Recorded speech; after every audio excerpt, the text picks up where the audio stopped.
podemos, Nada, así no podemos. Podemos ir empezando. Yo creo que estar aquí en este edificio tan emblemático de Toledo, tan emblemático de la universidad, y no hablar un poquito de él, por lo menos ponernos en contexto para que valoremos de dónde estamos, pues creo que no podemos hacerlo. Y entonces así Bueno, ya voy a saltar a Antonio del nuevo. Una pequeña pincelada. Por lo menos para que sepamos. Así sobre la marcha las cosas se poco más salen. Bueno, pues nada, encantado y bienvenido. Este edificio en realidad es el primer edificio que tuvo en propiedad la Universidad de Toledo en el siglo XVIII. No obstante, hay que decir que la Universidad de Toledo es mucho más antigua. Se remonta al siglo XV, 1485. Esto, bueno, viene de una poderosa familia de intelectuales judeoconversos, los Álvarez Zapata, que decidieron crear un centro universitario que pusieron bajo la advocación de la patrona de los estudiantes, que era y sigue siendo Santa Catalina de Alejandría. ¿Vale? Pues crearon ese colegio superior de Santa Catalina y la primera sede que tuvo estuvo junto al río, en la plaza de Santa Catalina, que por eso se llama así, en unas casas que eran propiedad de este mecenas, de este promotor, que fue don Francisco Álvarez de Toledo y Zapata. Aquí es el primer núcleo del colegio, estuvo funcionando en los primeros años del siglo XV, comienzo del XVI, y claro, la universidad va creciendo y necesitaba más espacios. Entonces anduvieron mudándose por distintas ubicaciones a lo largo de la ciudad. Por ejemplo, luego estuvieron en el mismo barrio, pero un poco más hacia la catedral. Luego estuvieron también de prestado en el edificio de la antigua casa profesa de los jesuitas, aquí al ladito, muy cerca de donde nosotros estamos. Y por último estuvieron de prestado en parte del edificio de la Universidad de los Dominicos. En Toledo había dos universidades, la pública, que era la Real Universidad de Toledo, y la de la Orden de Santo Domingo de Guzmán, la Universidad de San Pedro Mártir. El edificio de San Pedro Mártir es una maravilla del siglo XVI, sigue siendo de la Universidad de Castilla-La Mancha, está aquí al lado. Si no lo conocéis, os invito a que os deis una vuelta porque es una cosa arquitectónica y artística que merece la pena conocer. Y esa fue, digamos, la última sede provisional, pero en el siglo XVIII la universidad pues, andaba necesitando no estar de prestado en un edificio ajeno, sino tener uno propio. Entonces el arzobispo y cardenal Francisco Antonio de Lorenzana, que tenemos ahí arriba, bueno, para contextualizar un poquito sobre su persona, os diré que aparte del cardenal primado de las Españas, pues era uno de los grandes intelectuales del siglo del antes, desde el siglo XVIII. Él había sido arzobispo de México y el rey Carlos III, viendo su valía, le dice: vente de la Nueva España a la vieja para que nos tengas el cargo de primado, de arzobispo de Toledo. Entonces Lorenzana regresa, él no era mexicano, era de León, pero había estado allí destinado unos cuantos años. Y entonces se viene, toma posesión de la sede de Toledo y empieza a hacer una inmensa labor de mecenazgo, con cargo al presupuesto del propio arzobispado. De ese mecenazgo, pues, puedo decir que él crea instituciones de carácter social, como la Real Casa de Caridad de Ciudad Real, que es ahora la sede del rectorado, la Real Casa de Caridad de Toledo en el edificio del Alcázar, que estuvo funcionando allí durante mucho tiempo, con un centro de trabajo social para que los más pobres y desahuciados tuviesen, primero, un sitio donde vivir y segundo, aprendiesen un oficio para ganarse el pan.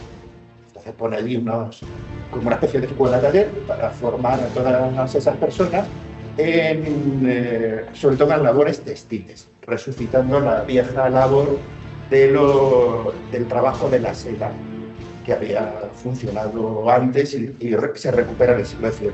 Patrocina hospitales, el Hospital de San Juan de Dios, en el barrio de la Judería, y el Hospital del Nuncio, cerca de la Puerta del Cambrón. El Hospital del Nuncio fue uno de los primeros hospitales psiquiátricos de Europa que Lorenzana decide crear un nuevo edificio acorde a los usos higiénicos y sanitarios del siglo XVIII. Como curiosidad, sabéis que existe una edición apócrifa del Quijote de la Avellaneda. Bueno, pues al final del mismo, a Don Quijote lo traen y lo ingresan en el Hospital del Nuncio, en el manicomio de Toledo.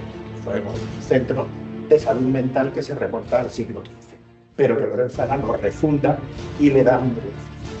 Bueno, pues hace todo ese tipo de labores de mecenazgo. Consigue unos terrenos junto a la orilla del río para poner allí la nueva Real Fábrica de Armas de Toledo, donde habéis estado esta mañana, y también patrocina la universidad. Y entonces, en este solar donde estamos nosotros ahora, estaban las casas de la Inquisición, como ha dicho también la vicecristóbal.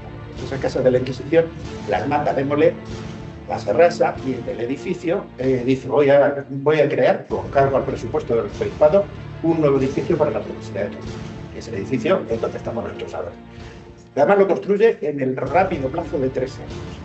Una cosa absolutamente tremenda. Se trae a un arquitecto del neoclásico, Ignacio Ahán, el arquitecto de la luz, como se le denomina en el ámbito de la historia del arte, y él asume este proyecto como un proyecto personal y lo saca adelante haciendo guiños a edificios académicos de París y de Roma. Toda la escuela de cirugía y el edificio institucional de la Escuela Doctora. De uno toma la fachada con doble escalera y del otro toma el patio neoclásico con la columnata. Este edificio de la universidad es inaugurado sorprendentemente tras una procesión académica que viene el claustro de profesores del rector desde San Pedro Mártir hasta aquí, en donde ya les hacen entrega de las llaves del nuevo edificio. Lamentablemente, Lorenzana no pudo estar presente el día de la inauguración, no porque hubiese fallecido, sino porque lo habían enviado a un velado destierro a Roma. ¿Cómo era eso? Porque él se había enfrentado a Godoy, al hombre más poderoso, al primer ministro, por decirlo de algún modo, y bueno, el otro estaba deseando quitarse el dedo. En Roma fallece el Papa, hay un nuevo cónclave y van allí en misión diplomática encabezada por Lorenzana para, digamos, asesorar al nuevo Papa y ver las relaciones con el Reino de España. Una vez que Godoy tiene a Lorenzana en Roma, pues ya no le deja regresar. Le dice, no, te tienes que quedar con el Papa, que la misión diplomática es muy importante, que en realidad no quería que regreses. Entonces, entre medias, se acaban las obras, se inaugura el edificio, Lorenzana acaba dimitiendo de primado cuando ve que ya no va a poder volver, y entonces de la diócesis de Toledo toma posesión su pupilo, que será su sucesor, el arzobispo don Luis María de Borbón, el cardenal de los liberales, que fue el regente de España durante la Guerra de la Independencia y el diputado que favoreció las Cortes de Cádiz en representación de la familia. Y bueno, pues desde aquel finales del siglo XVIII hasta ahora, pues este edificio fue primero sede de la universidad, hasta que se suprime la Universidad de Toledo en 1845, luego pasa a ser instituto y escuela de magisterio en 1846, funciona como instituto hasta comienzos de los años 70, y al comienzo de los años 70 vuelve la universidad a su casa, primero encarnada en el antiguo Centro Universitario de Toledo, y luego ya el Centro Universitario de Toledo se reconvierte en la Universidad de Castilla-La Mancha y hereda estas instituciones. Y aquí estamos. Pues muchísimas gracias. Pues, gracias a vosotros.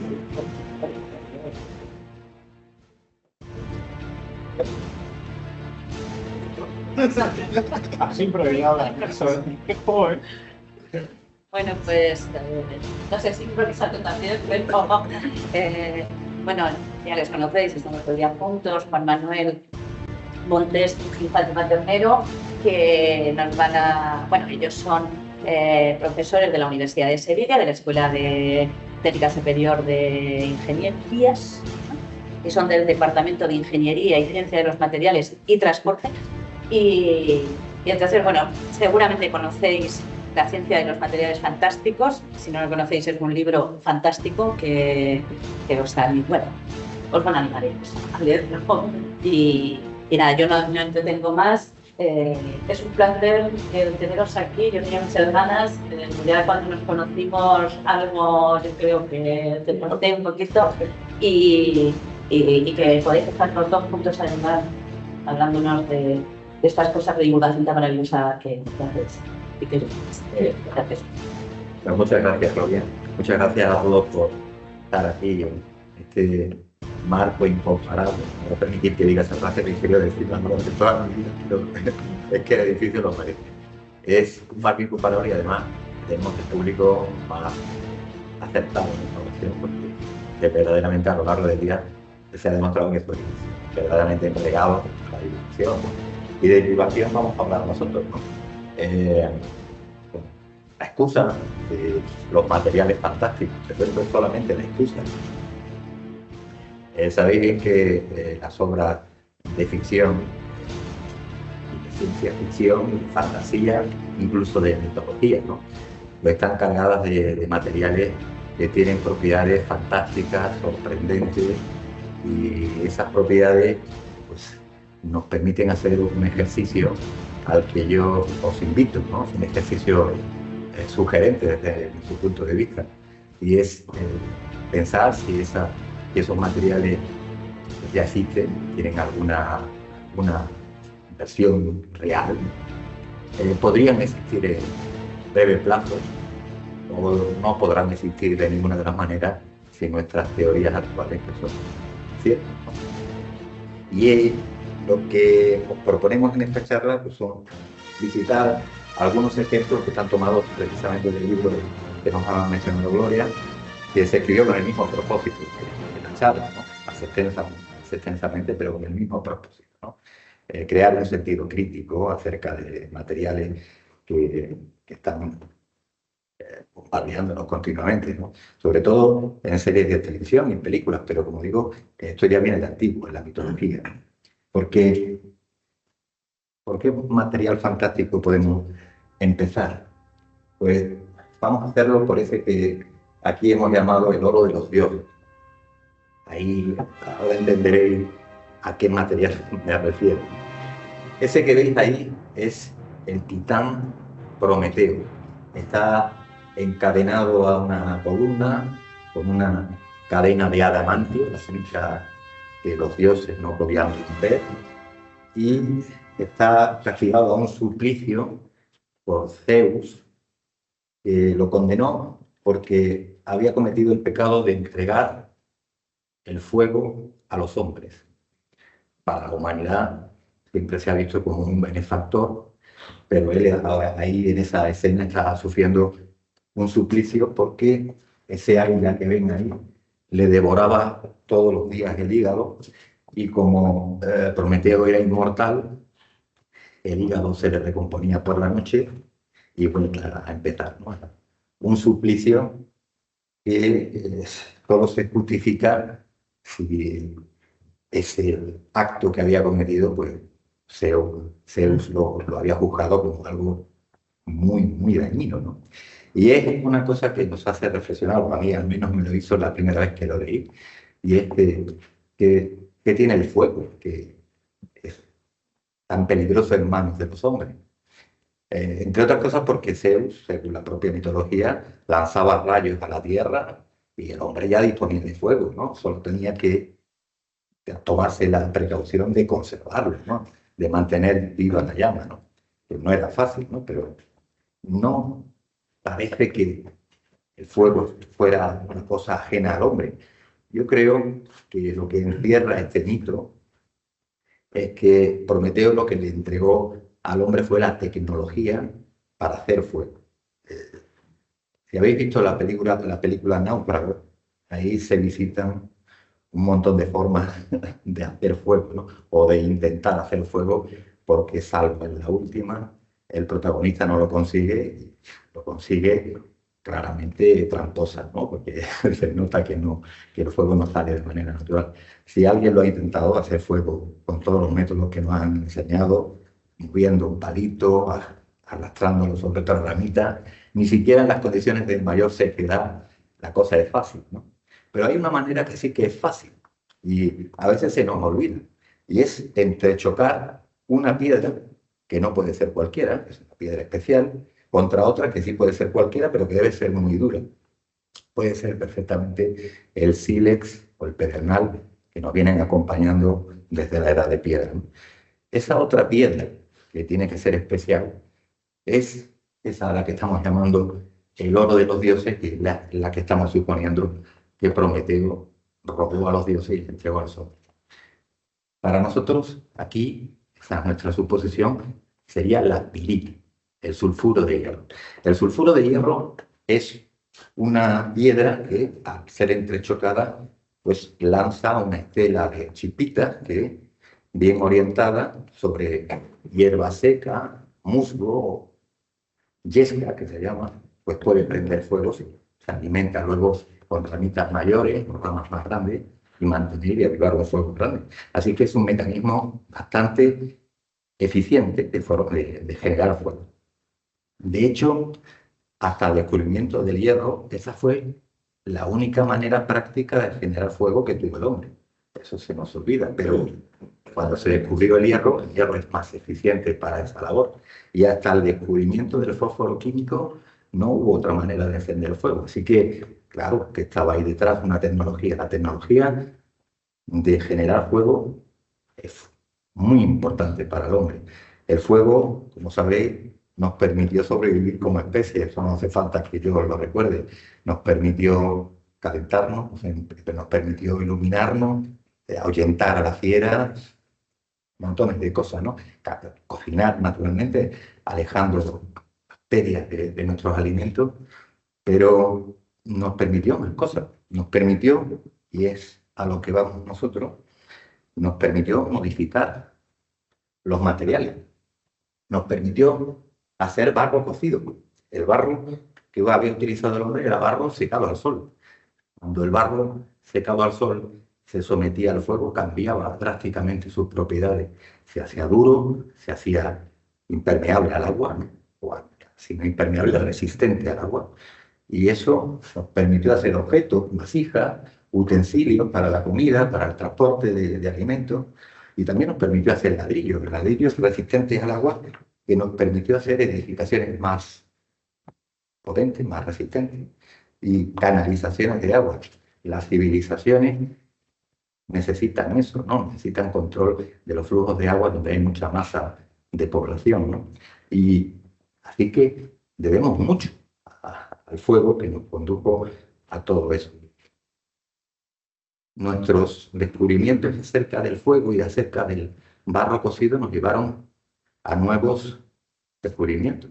Uno concretamente, bueno, pues pasamos al siguiente material fantástico.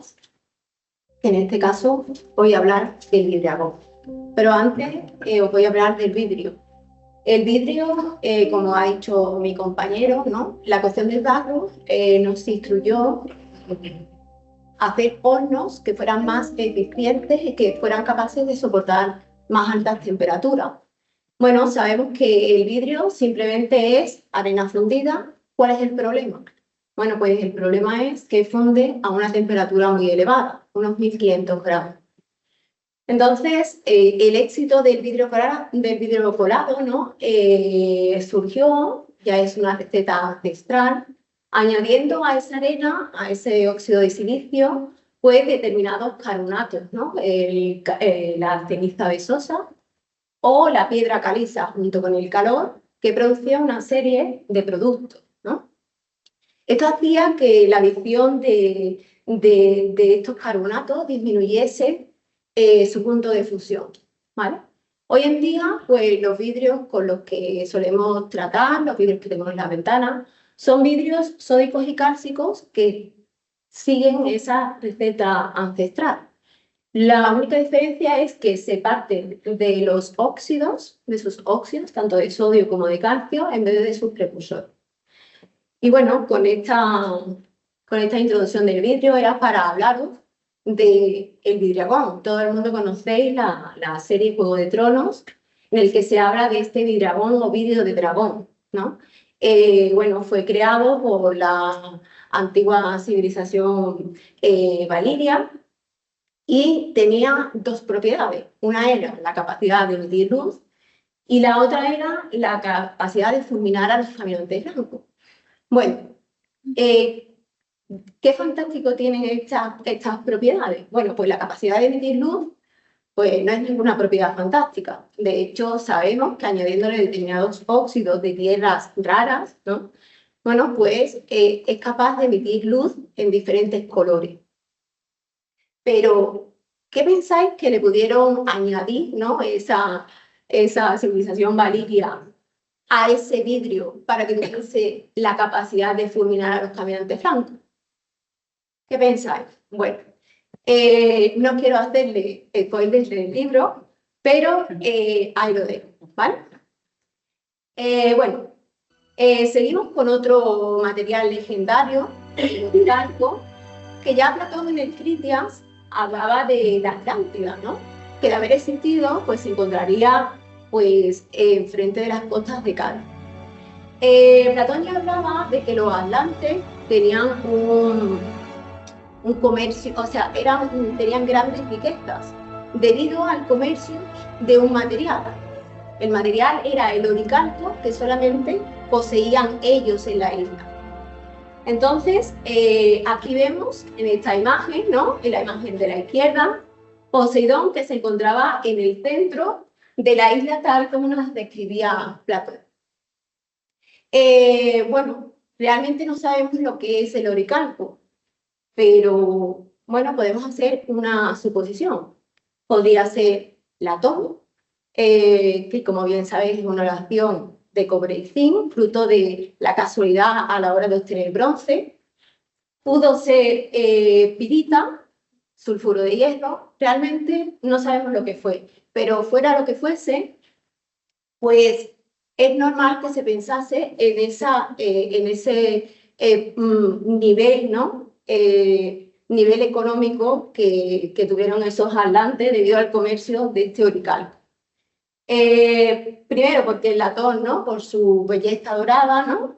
Y la pirita, tal como ha comentado mi compañero, por su propiedad, ¿no? Inherente de crear fuego, ¿vale? Bueno, pues ahora pasamos al siguiente diagrama. Que es el acero vírico, pero me gustaría decir una cosa más sobre el oricalco, sobre la Atlántida, porque entronca con lo que yo presenté antes. Titán no se quedó ahí encadenado de por vida, lo liberó Hércules, que tenía la fuerza suficiente para romper las cadenas de adamantio. Hércules además mató al águila y se acabó el suplicio de Prometeo, y de paso fundó Cádiz. Eso es lo que dice la tradición. No lo digo por chiste, es que Cádiz y Huelva son la llamada zona o faja pirítica del sur de España, donde hay una elevadísima concentración de sulfuro de hierro, que es precisamente la pirita. Así que esa zona del sur de España parece que apunta a esa hipótesis, ¿no? El titán Prometeo, era hermano también del titán Atlas, que fue el fundador de la Atlántida, ¿no? Que se sitúa, como ha dicho Fátima, frente a las costas, se suele situar frente a las costas de Cádiz, frente al estrecho de Gibraltar. Bueno, el acero valirio no es más que una excusa para hablar del acero, ¿no? El acero valirio es un ejemplo de cómo la literatura se apropia de un material histórico. El acero de Damasco, del que esta mañana nos han hablado, ¿no? El acero de Damasco es una de las modalidades, podemos decir, en las que el ingenio del hombre ha sabido obtener fruto del material que llamamos hierro, ¿no? Durante mucho tiempo no supimos que lo que le daba la virtud al hierro era el carbono, así que durante mucho tiempo se llamaba hierro, ¿no? Estamos aquí en Toledo y al hierro en la época de Alfonso X el Sabio se le llamaba hierro, y al hierro de Damasco, que se conocía perfectamente aquí en la España de aquellos tiempos, se llamaba fierro alinde, o sea, hierro hindú de la India, ¿no? En alusión al método del crisol del que se proveía el acero de Damasco. Pero el hierro tiene una historia interesantísima por sí misma. Fijaros que la industria del acero se llama siderurgia, y se llama siderurgia que tiene la misma raíz que sideral, es decir, lo que viene del espacio, lo que viene de arriba, ¿no? Lo que viene de los dioses, ¿no? De hecho, las primeras muestras que tenemos de acero son puñales de faraones, ¿no? Que lo tienen entre sus vendajes, y sorprendentemente se han conservado bien, no se han oxidado, no se han corroído, porque realmente era era hierro meteorítico, que no era un hierro convencional, sino que era una aleación bastante rica en níquel y otros elementos, así que tenía un carácter inoxidable o indudable, ¿no? Conseguir extraer hierro a partir de sus minerales y que tuviese propiedades mejores que la del bronce, aquello no fue una tarea fácil. No solamente porque la temperatura de fusión de hierro es mucho más elevada, como se sabía entonces, pero es que el resultado de calentar los minerales lo que nos proporcionaba era una especie de esponja con muchas oquedades que había que martillear, y aún así quedaba la pieza que se obtenía con ella quebradiza, ¿no? Así que hasta los hititas dieron con la receta. El hierro, se sabían cuáles eran sus minerales, se sabían que eran más abundantes que los del cobre y los del estaño, que eran bastante escasos, ¿no? Pero no se sabía cómo obtenerle ventaja, ¿no? No se sabía la receta. Cuando los hititas lo consiguieron, pues se impusieron bélicamente a todos los pueblos del entorno, como suele suceder cuando un pueblo se hace con un material estratégico, ¿no? Desgraciadamente para ellos, las guerras civiles instigadas por las potencias externas, ¿no? Pues la arrancaron a su secreto y acabaron con esa civilización en poco tiempo, ¿no? Así que no les supo muy bien la gloria. Pero en ese transcurso, para mejorar la posibilidad de manipular el hierro, se hicieron grandes inventos, ¿no? Por ejemplo, el fuelle, o varios fuelles de grandes capacidades de insuflar aire para aumentar la temperatura. Y el acero tiene otra historia detrás, ¿no? Y es cómo el ingenio del hombre es capaz de obtener soluciones diversas a un mismo problema, ¿no? La presentación de esta mañana se nos decía cuál es la mejor espada. Efectivamente, si el compromiso es encontrar la espada más resistente, más liviana, cuyo filo se pueda mellar con más dificultad, pues eso nos lleva a unas ciertas tecnologías. Si buscamos otro tipo de propiedades, pues podemos concluir otra cosa, ¿no? La historia es que la tradición del llamado acero franco, de los cruzados europeos, ¿no? Podemos decir, era un acero hipotectoide, mientras que el llamado acero de Damasco, en el que está inspirado el acero valirio, ¿no? Según ha reconocido el propio autor de los libros, ¿no? Pues era un acero hipereutectoide, ¿no? Un acero hipereutectoide con un tratamiento bastante especial, incluso controvertido, ¿no? Las fuentes que yo también he consultado también discrepan en todo eso, ¿no? Y luego en España tuvimos también una gran variedad de aceros, porque esto fue un mestizaje completo de culturas, ¿no? En el sur tuvimos el potente califato de Córdoba, que tenía acceso perfectamente a la tecnología del acero de Damasco, pero también todos los reinos cristianos no se quedaron blancos y supieron hacer recetas propias, ¿no? Como el acero toledano.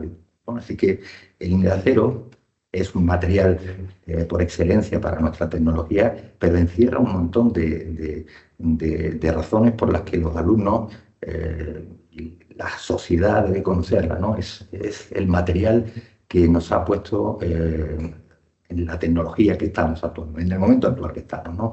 El acero sigue siendo un poderoso aliado para nosotros, ¿no? Y eso hay que reconocerle esa ventaja que nos ha proporcionado.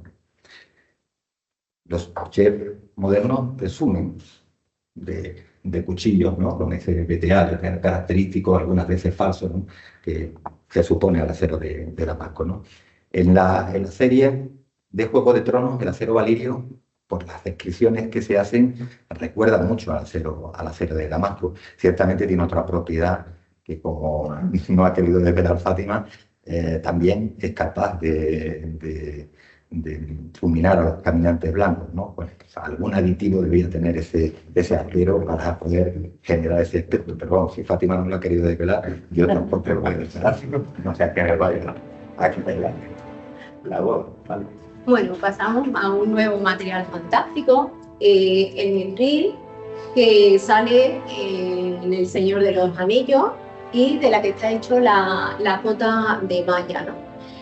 Bueno, en Sindarin, ese lenguaje inventado un poco, Mit significa gris, ¿no? Y Rir esplendor, ¿no? Como es un gris resplandeciente. ¿Qué propiedades tenía este material? Bueno, pues que tenía un precio superior al del oro, ¿vale? Después era tan resistente como el acero, pero era más ligero. Y era tan bello como la plata, pero no se ennegrecía. Entonces nos preguntamos, ¿de qué material se puede estar tratando? Se trata este material, ¿no? Podemos pensar en el platino o en el iridio, ¿no? Tiene ese aspecto brillante como la plata, pero son muy pesados. Por lo tanto, esos los descartamos. También podría ser el aluminio o el magnesio, pero son materiales muy blandos. Realmente el Mithril era muy resistente. ¿De qué material podemos estar hablando? Pues del material que podemos estar hablando es del titanio, ¿vale? ¿Cuál es el problema del titanio? Bueno, que todos a lo mejor lo sabéis, ¿no? Es su proceso de extracción, ¿vale? Realmente es un proceso en el que necesitamos, ¿no? Pues utilizar a altas temperaturas, 800 grados, utilizar cloro añadiendo carbono. ¿Para qué? Para obtener el tetracloruro de titanio. Ese tetracloruro de titanio es reducido por el magnesio para obtener el titanio metálico. Se nos presentan dos problemas. Primero, el proceso de extracción es demasiado complicado y además se añade que el proceso de extracción del magnesio también es bastante complicado. Entonces, cuesta un poco pensar que aquellos enanos, ¿no? Pues tenían esta tecnología para extraer el titanio, ¿no? Otro proceso por lo que se puede extraer el titanio, pues reduciéndolo, ¿no? El óxido de titanio a titanio con hidrógeno. ¿De dónde puede venir ese hidrógeno? Bueno, pues podría venir de los dragones, ¿no? De los dragones. Bueno, podría ser. Y la otra posibilidad de obtener titanio es aplicando corriente eléctrica. Sea cual sea el modelo de extracción, es un proceso bastante complicado. Entonces, Tolkien, cuando ideó este material, pues no pensó en la complicación que aquello tenía, ¿no? Y bueno, ya mi compañero pasa al siguiente material. Bueno, yo me inclino por el hidrógeno de los razones que tú has dicho, que yo más fiel a Tolkien, ¿no? Porque lo de la electricidad, a menos que fueran los elfos, no veo yo a los enanos con esa tecnología. Bueno, vamos con dos materiales que tienen un nombre un poquito rimbombantes, pero que son materiales que son de nuestro mundo, no son nada ficticios, ¿no? Son unos regalos que nos ha dado la naturaleza y ahora entenderéis por qué. Son materiales que apenas necesitan procesado, sin embargo nos han permitido hacer grandes cosas, ¿no? La primera es la piedra de magnesia, podemos decir la piedra imán, la magnetita, ¿no? Que es, dicen algunos, que Kepler ni Newton después, poco después, hubiese podido gestar la teoría de la gravitación universal si nunca hubiésemos tenido en nuestras manos un imán, ¿no? O dos imanes, ¿no? Porque efectivamente cuando uno tiene dos imanes en las manos, los niños lo saben muy bien, decía Gloria que les encantan los imanes, y es verdad, es una atracción especial la que sentimos por los imanes, esa fuerza invisible que sentimos, que palpamos y que no vemos, ¿no? Es la que nos puso en el sentimiento de que efectivamente la luna podía ser atraída por la Tierra, por la misma razón que se atraía una manzana cuando caía, ¿no? Kepler ya llegó a intuir eso y decía que los planetas giraban en torno al Sol debido a fuerzas magnéticas. Así que, de verdad que al magnetismo, a la piedra imán, le debemos al menos eso, ¿vale? Pero hay otra razón por la que la traemos aquí, y es que, aunque la historia nos contradice, vamos a hacer un poquito de ciencia ficción aquí también. La brújula apareció en la historia en una época demasiado tardía para lo que realmente uno puede puede pensar, ¿no? La brújula simplemente es una varilla de hierro, ¿no? Imantada por la acción de un imán por la que ha estado cerca, ¿no? Pensar que eso tuvo que esperar hasta el siglo XI o hasta el siglo XII para que fuera descubierta me parece demasiado tardío, ¿no? Sobre todo cuando hay descubrimientos, ¿no? De islas como las propias Canarias, ¿no? Que algunos dicen que eran las Hespérides, las propias Azores y demás, que están en mitad del océano. ¿Os imagináis lo que es navegar en medio del océano habiendo perdido de vista la costa, ¿no? Que navegar cerca de la costa es la navegación que se llama de cabotaje, ¿no? Sin perder la cercanía de la costa, bueno, pues uno más o menos sabe dónde tiene que acudir si las cosas van mal, pero en alta mar o te orientas por las estrellas y así a medias, ¿no? Y además debes tener una brújula para saber dónde estás, ¿no? Bien, así que quizás la brújula fue un descubrimiento que se ha mantenido en secreto durante mucho tiempo. Probablemente los fenicios tenían ese descubrimiento, ese invento, y lo tenían muy en secreto porque ellos tenían el monopolio de todo el comercio por el Mediterráneo y más allá, porque llegaban hasta las islas británicas, las islas Casitérides, ¿no? De donde extraían el estaño. Así que eso, la piedra de magnesia, lo vamos a llamarle así, la magnetita es un material fantástico por las cosas que nos ha permitido hacer. El otro es la piedra de Asgard, que ese sí que suena más extraño todavía, ¿no? Asgard es la palabra de la mitología nórdica, y decían las sagas nórdicas, que es la mitología de los vikingos, ¿no? De las culturas nórdicas, que existía una piedra solar que, apuntando al cielo nublado, se podía saber dónde estaba el sol. Y eso durante mucho tiempo se pensó que eran piedras mágicas dentro de la literatura fantástica de los nórdicos, ¿no? Lo cierto es que los vikingos, como sabéis, navegaron y navegaron bien. Dicen que llegaron hasta las costas de América y muy probablemente lo hicieron, ¿no? Navegaron en unas condiciones en las que siempre el cielo está prácticamente nuboso. Ya es más difícil que orientarse porque ni siquiera ven estrellas por la noche ni el sol por la mañana, ¿no? Así que al menos debían tener alguna ayuda, ¿no? Para saber dónde estaba situado el sol. La piedra esa de Asgard que os digo, podría ser perfectamente, y así lo dicen algunos investigadores, que podría ser el espato de Islandia, un material birrefringente que puede tener, tallado en determinadas condiciones, puede tener las propiedades que se esperan de la llamada piedra solar, que es como aparece en las sagas nórdicas y que aquí hemos venido a llamar, pues, la piedra de Asgard, ¿no?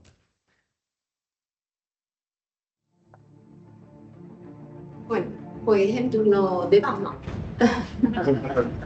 Bueno, más bien que de Batman, del traje que llevaba puesto, ¿no? Que parecía que tenía un elastómero, ¿no? Su traje era un elastómero. Bueno, pues os voy a hablar un poco del caucho whey. El caucho natural se obtiene de la savia de un árbol que se denomina tal cual como látex. ya lo conocían los antiguos mayas. El látex o la savia, ¿no? Es una sustancia blanquecina, pegajosa, que no tiene ninguna propiedad.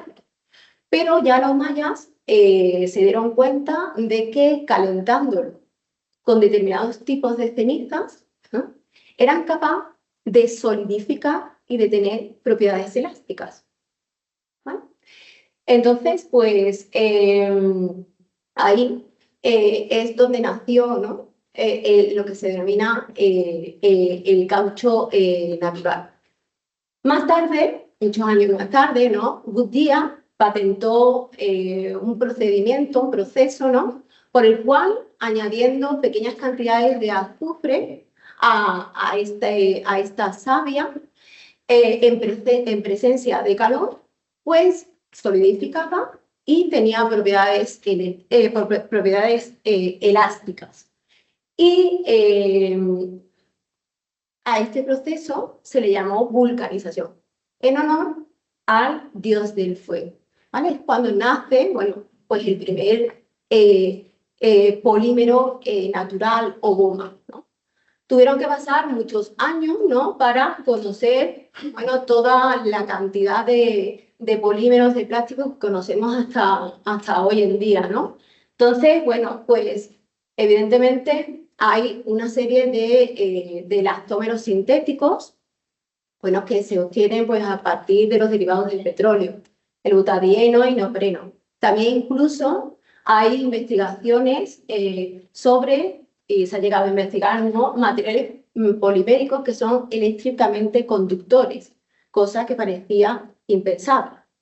Y a lo que vamos es a que también hay una serie se ha investigado, ¿no?, sobre unos músculos artificiales, que son unos polímeros electroactivos, que están formados, como veis, por unas capas de elastómero que se dilatan y se contraen cuando se le aplica corriente eléctrica. Entonces, ¿qué podemos pensar? Bueno, pues lo que podemos pensar es que esta fantástica tecnología es la que aplica Batman cuando despliega sus alas. Y pasamos al siguiente material.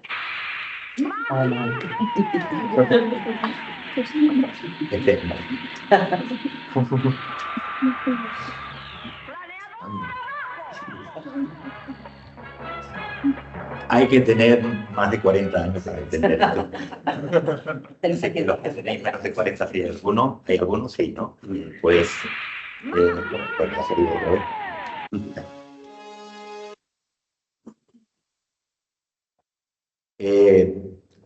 Mazinger Z, se llamaba Mazinger Z, era un robot tripulado, ¿no? De hecho, fue de los primeros que eran robots tripulados, ¿no?, y que se llamaba así Z por la superalineación Z de la que estaba hecho. Era un material súper resistente, ¿no? Aquí los súper están siempre por todas partes, ¿no?, que basándose en esa superioridad del material, que estaba acorazado, ¿no?, pues vencía a todos los robots que le enviaba el que quería o pretendía ser amo del mundo, y que era el Doctor Infierno, ¿no?, nada más sin nada. Bien, pues os quiero hablar un poquito de esto, ¿no? El término superaleación no es inventado en la serie anime de Mazinger Z. El término superaleación es un término real. Se denominan así muchas aleaciones que son resistentes a altas temperaturas y a la corrosión, se refieren por las necesidades de los motores a reacción fundamentalmente, y así que el término superaleación no es ficticio, es completamente real. Lo de Z, pues supongo que hicieron A, B, C y llegaron a la última versión de la superaleación, y la mejor pues le llamaron Z, ¿no? Lo que más curioso se dice en la serie, ¿no?, a la que yo debo el haberme dedicado a los materiales, ¿vale? Mis alumnos deben ese honor a que yo haya visto esta serie, ¿no? Lo más sorprendente de esta superaleación es que estaba hecha de un elemento químico que no existe, no existía en ese momento, porque ahora sí existe un elemento que se llama japonio, pero evidentemente no se referían a este. En la serie se llamaba japanio, ¿no? Pero bueno, será la moda de llamarles con los nombres ingleses, ¿no? Japonio lo diríamos en español, ¿no? Que era un elemento químico que solo se encontraba en las faldas del Monte Fuji, ¿vale? O sea que los japoneses lo tenían muy fácil, ¿no? A extraer, ¿no? Y que tenía una portentosa capacidad, además de mezclarse con acero, que probablemente es con lo que se mezclaba para obtener la superaleación Z, y níquel y otros elementos, manganeso y demás, que se dicen en algunos capítulos. El japonio era por sí mismo un elemento envidiable, ¿no? Y es que era capaz de generar lo que en la serie se denomina energía fotoatómica, fotonuclear, diríamos ahora, ¿no? Una especie de fusión fría, ¿no? Esa controvertida propiedad que se originó en los 80 y que nadie ha salido a repetir, ¿no? Pero que, o en virtud de la cual, sometiendo a vibración, ultrasonido, se presupone al elemento japonio, era capaz de devolver una cantidad incrementada de energía lumínica, ¿no? De energía fotónica, ¿no? Esa es una propiedad que era asombrosa en el momento en el que lo dijeron y que sigue siendo asombrosa porque no hay un elemento que tenga esas propiedades.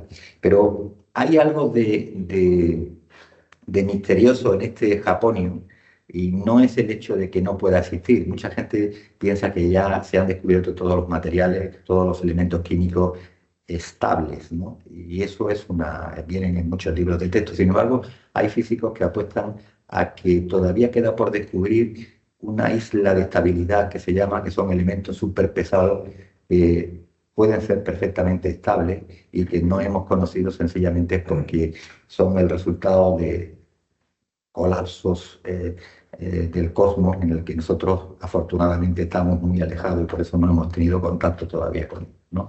Así que para mí es muy importante este robot, es muy importante todo lo que se cuenta por mi historia personal y yo creo que es una gran serie, aparte de eso, ¿sí? Así que os la recomiendo. Bueno, pasamos a otro material fantástico, el aluminio. Y pensaréis, bueno, ¿por qué el aluminio es fantástico si inunda nuestra vida, ¿no? Bueno, pues porque este es el ejemplo de material, ¿no? En el que la ciencia ficción se adelanta a la realidad y acierta, ¿vale? Aquí podemos ver, por ejemplo, una imagen, ¿no? De La Tierra a la Luna, de Julio Verne, en el que se ve cómo se encuentra en el mar, ¿no? La vara de cañón que está hecha de aluminio. En la imagen de abajo podemos ver cómo está, ¿no? La cápsula del Apolo amerizando en el mar o en el océano, ¿no?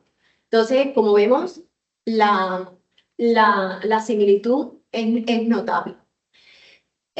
Bueno, nos podemos preguntar por qué el aluminio no se conoció en la antigüedad. Podemos pensar porque no era abundante en la corteza terrestre. Pues no, porque el aluminio es el metal más abundante en la corteza terrestre. ¿Cuál es su complicación? Pues el proceso de extracción. Que hasta que no llegó Hall y aplicando unas corrientes eléctricas de elevados amperajes, bueno, pues no fuimos capaces de obtener el aluminio. Hasta entonces, el aluminio, pues había muy poca cantidad de aluminio y se puede decir que era como un metal precioso, exótico, de una valía como en el caso del oro, ¿no?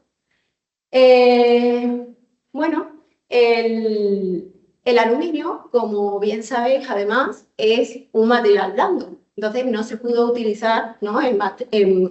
en estructuras, ¿no? Para materiales que se emplearan en estructura. El proceso mejoró, como ya sabéis, porque estamos hablando, bueno, en el ámbito de los materiales, ¿no? Que añadiendo una determinada porcentaje de cobre y un proceso bastante ingenioso, pues éramos capaces de obtener un duraluminio, que realmente pues, es el que se usa. Entonces, el aluminio hoy en día se utiliza en multitud de ámbitos, ¿no? Se utiliza para las culatas de los motores de explosión y sobre todo para la industria aeroespacial. ¿Por qué? Porque aligera su peso, ¿no? Bueno, y como nota de curiosidad, aquí vemos el famoso DeLorean, ¿vale? Que está hecho de aluminio. Hablo de... es la típica de la película de Regreso al Futuro, ¿no? Y, bueno, como bien sabéis, es toda una máquina del tiempo, ¿vale?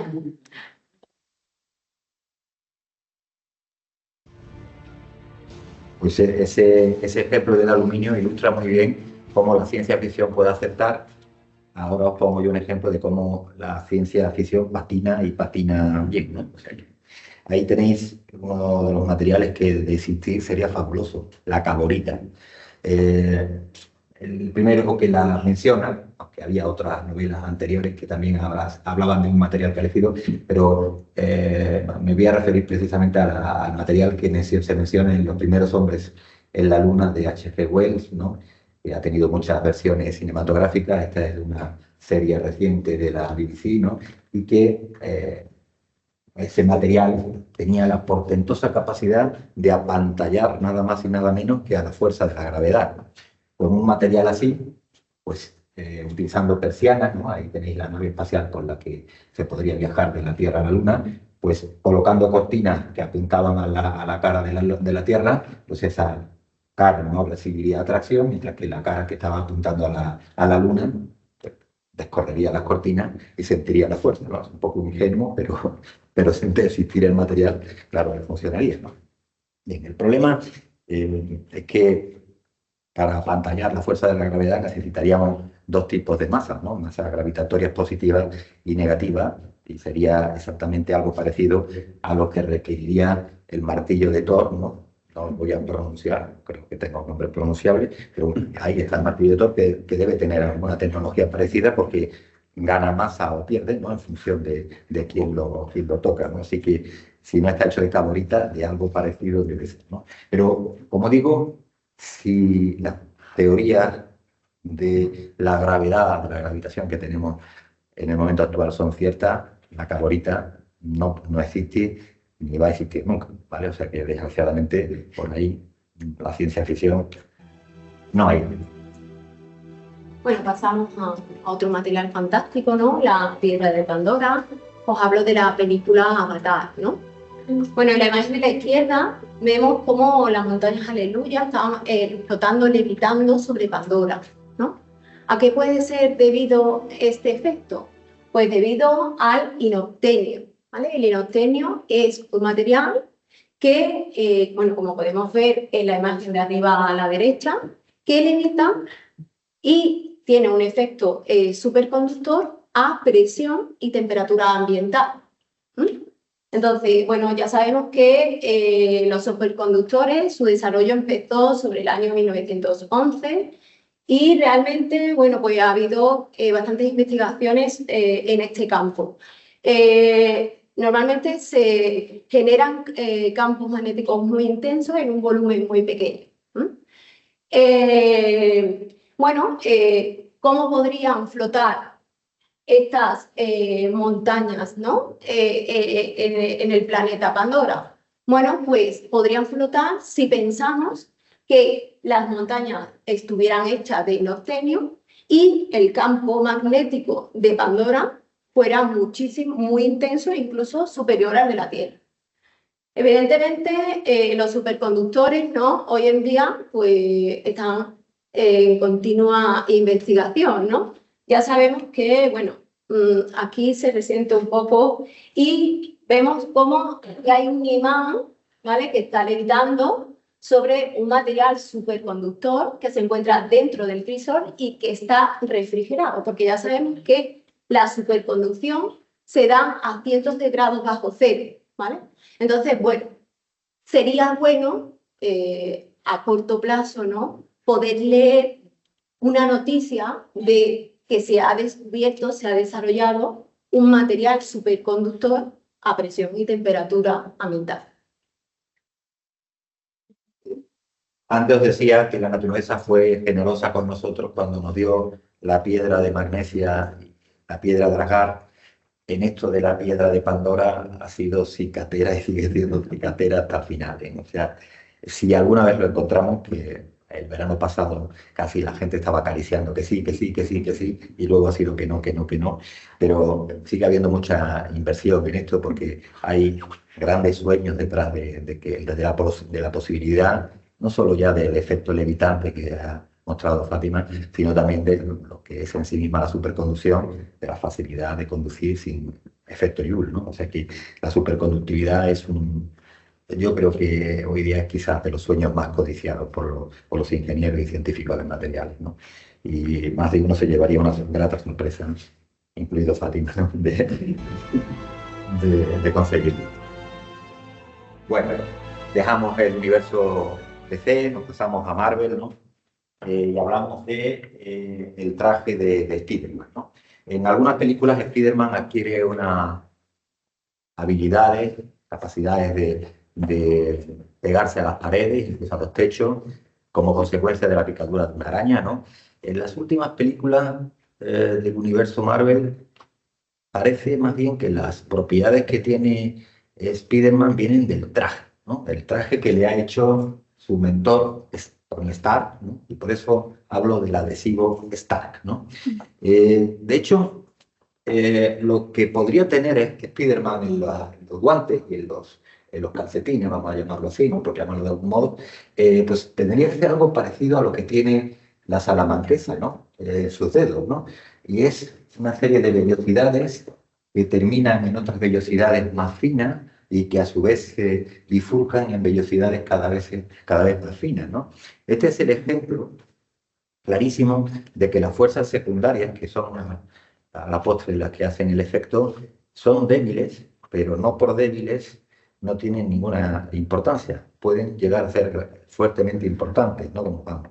De hecho, he leído por ahí que la salamanquesa es capaz de soportar hasta 10 veces su propio peso, ¿no? Agarrada de una sola mano, ¿no? No sé para qué la naturaleza ha sobredimensionado tanto el sistema, no sé si para impresionar a la pareja o algo, pero supongo que por alguna razón.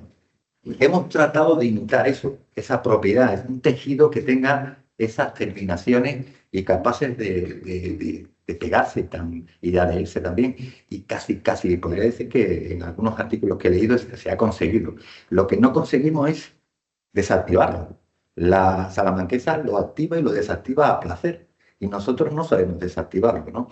Lo que sí le hemos hecho a la salamanquesa es crearle un material sobre el que no puede pegarse. Y es un material que es más fantástico que la propia salamanquesa, es el teflón. Hemos conseguido que la salamanquesa no se pegue a través del teflón y sin embargo hemos conseguido que el teflón se pegue a la sartén. Sí. Os dejo esa cuestión que es interesante. Bien, y esta ya es la última, el último de los materiales con el que nos despedimos, ¿no? Y que no podía ser otro que esta que está sacada de Terminator 2, ¿no?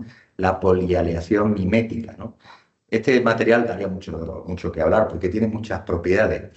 Entre algunas de esas propiedades que exhibe el material que se denomina polialeación mimética es la capacidad de autorrepararse, ¿no? Ahí veis que el Terminator se le hacen agujeros enormes y es capaz de recuperarse, incluso de atravesar rendijas, rejas y demás, ¿no? Una propiedad fantástica, desde luego. Nosotros hemos llevado desde mucho tiempo la intención de conseguir materiales que sean autorreparables, ¿no? Algunos lo hemos tenido en nuestras manos sin saberlo. Mirad, esto es una bombilla halógena.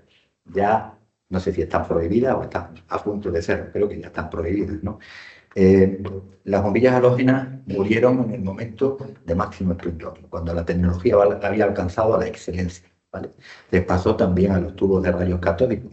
cuando la mejor tecnología de tubos de rayos catódicos de televisión se había desarrollado, les pasó por delante las pantallas planas y todo el mundo se olvidó de tener la tele en el rincón, ¿no? Era más fácil tenerlo en cualquier parte como si fuera un cuadro, ¿no? Bueno, pues aquí hay un ejemplo, en las bombillas halógenas hay un ejemplo de autorreparación del material, y es la que experimenta el filamento caliente, que es el que emite luz en una bombilla incandescente, ¿no? La clave de la bombilla halógena es que, si no lo sabéis, porque ya es casi olvidada, producía una luz más intensa, más blanca. Y eso lo conseguía porque trabajaba el filamento a una temperatura más alta. Si un filamento normal trabajaba en torno a unos 2000 o 1900 grados, el filamento de la halógena podría llegar a 2400 o incluso algo mayor. Ese aumento de temperatura pues, mejoraba la intensidad lumínica, pero tenía un riesgo grande, y es que aumentaba el ritmo de sublimación, es decir, el ritmo en el que el wolframio que constituía el filamento pasaba a estado de vapor. Como el filamento es muy fino, las zonas muy calientes sublimaban muy rápidamente, se debilitaban más, y un círculo vicioso hacía que el filamento terminase rompiéndose por ahí. Así morían todas las lámparas, todos los filamentos incandescentes. Pero la forma que adoptaban las bombillas normales era reducir la temperatura para alargar la durabilidad del filamento. En las halógenas, pues, podían trabajar a mayor temperatura porque en el interior de la ampolla era un vidrio más grueso y no era un vidrio sódico-cálcico, era un vidrio de sílice puro, porque tenía que soportar mayor temperatura y mayor presión. En el interior de esa cápsula se había metido un gas halógeno. Ese gas halógeno reaccionaba con el wolframio, formando un equilibrio químico, ¿no? Que en un sentido daba yoduro de wolframio y en el otro pues, se descomponía el yoduro de wolframio en wolframio y yodo, ¿no? La gracia es que esa reacción se desplazaba en la zona más fría hacia la derecha, dando el yoduro de wolframio, y en la zona más caliente se descomponía el yoduro de wolframio para dar wolframio. Es decir, en la zona más caliente, que era la zona del filamento más debilitada, el yoduro de wolframio acudía en socorro y colocaba wolframio. Así que, ingeniosamente, allí donde se necesitaba wolframio, el sistema colocaba y dispensaba wolframio. Y la vida del filamento se alargaba, ¿vale? Una forma ingeniosa, ¿no? Bien. Pues ese tipo de cosas lo hemos intentado hacer con otros sistemas. Esto, por ejemplo, está tomado de la Investigación y Ciencia, Requiem por esa revista. Y aquí nos contaba que los materiales poliméricos pues, se habían dotado de cápsulas de dos tipos de fase que, cuando el material se agrietaba, rompía esas cápsulas que vertían su contenido líquido y que reaccionaban conjuntamente en presencia del oxígeno y, digamos, por decirlo de algún modo, cicatrizaban la herida, ¿no? Es decir, una forma de autorreparación, ¿vale? Eso podía tener muchas formas, cápsulas o digamos, cubitos, ¿no? Pero la idea es, ¿no? O sea, una forma de autorreparación es algo que venimos soñando desde hace mucho tiempo, porque muchos de los fallos que tienen los materiales son desgraciadamente difíciles de detectar. Solo son capaces o solo son detectables cuando han producido una rotura catastrófica, ¿no? De modo que hay algunas posibilidades que tiene la autorreparación, que ya reunía la polialeación mimética, pero hay otras muchas, ¿no? El término de polialeación mimética, lo de mimética significa que reproduce formas, ¿no? En la película Terminator podéis ver a qué forma se refería, y lo de polialeación es un nombre extraño. Si alguna vez ha acertado el director de esta película o de estas películas en las series de ciencia ficción, probablemente sea en esta terminología. Es realmente futurista lo que está contando con esa expresión, ¿no? Fíjense que toda nuestra historia de la ingeniería de materiales ha contado con los átomos como ladrillos básicos de nuestros materiales. Y los átomos, mezclándose entre sí, no obedecen las reglas que nosotros queremos. obedecen las reglas inexorables de la física y la química. No podemos cambiar eso. Lo que sí podemos hacer es, mediante tratamientos térmicos, poniéndole piedras en el zapato, hacer que los átomos terminen organizándose en una superestructura, en una microestructura superior, de la manera que más nos conviene. Así alteramos las propiedades, así hacemos ingeniería de materiales. Bien, eso nos ha llevado al terreno de la nanotecnología. ¿Qué hacemos si disponemos los átomos de la manera que más nos interese en una escala nanométrica? Bueno, pues hay un largo potencial aquí, ¿no? Esta mañana hemos tenido oportunidad de ver las potencialidades de los desarrollos nanotecnológicos, ¿no? Bien, pues quiero que piensen en una cosa. ¿Qué podría ser si nosotros pudiéramos llegar a tener el control? No estoy hablando de un futuro a corto plazo, estoy hablando en un largo plazo, ¿no? De tener el control, de disponer los átomos, de crear entidades más o menos autónomas, una especie de nanomáquinas, que se relacionasen unas con otras, con una interacción gregaria, y que pudieran modificar su comportamiento en función de cuáles otras estuviesen alrededor, que pudieran especializarse de alguna manera, ¿no? Cambiando su función, por ejemplo, de dejar de ser conductoras a ser conductoras, de dejar de ser conductoras térmicas a ser conductoras térmicas, de ser resistentes a ser blandas. Si todas esas potencialidades se pudieran configurar a un nivel de nanomáquina, ¿no? Pues tendríamos una nueva generación de materiales. Eso es futuro, pero realmente es nuevo. Yo creo que no. Si sigo diciéndole características de lo que, la idea que quiero contarles es que lo que estoy describiendo es prácticamente la vida. Los seres vivos son capaces de autorrepararse porque están formados por entidades microscópicas, las células que se unen entre sí, se relacionan. Ciertamente, de la vida sabemos que está hecha a base de carbono y nosotros nos interesarían materiales que pudieran resistir temperaturas más altas. Así que tendríamos que pensar en otros elementos que no tuviesen esa misma capacidad de relación que tiene el carbono. Pero ese podría ser el camino, esa podría ser la polialeación de la que habla la película, que permitiría toda esa virguería que vemos hacer al Terminator, cambios de forma, cambios de propiedades. Quizás ese sea el futuro, ¿vale? Para dar ese paso necesitamos cubrir un nuevo reto. Un reto es el que estamos haciendo aquí, ¿vale? Ese ya lo sabemos. La divulgación es hacer comprensible lo difícil, ciencia, resultado de la ingeniería, a la sociedad. Eso es hacer divulgación. Y es el principal reto de la divulgación, ciertamente. Pero yo les estoy hablando de otro reto, al que os animo que os apuntéis. Fátima está muy comprometida en ese reto. Y es el de despertar vocación, ¿vale? La divulgación tiene que ser eso. Captar talentos, porque tenemos muchos enemigos que nos van a quitar el talento para el desarrollo de los materiales.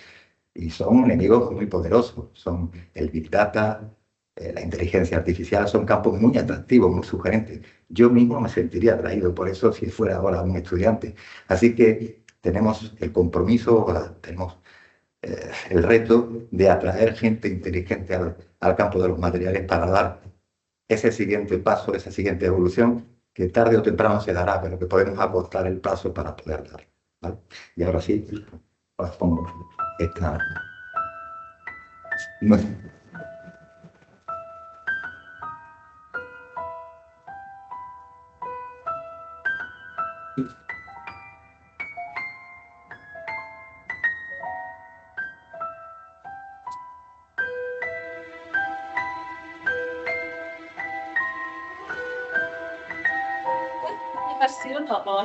Volviendo a hablar, el libro además es que bueno, el libro lo utilizo muchísimo para introducir la asignatura al principio de ciencia de materiales.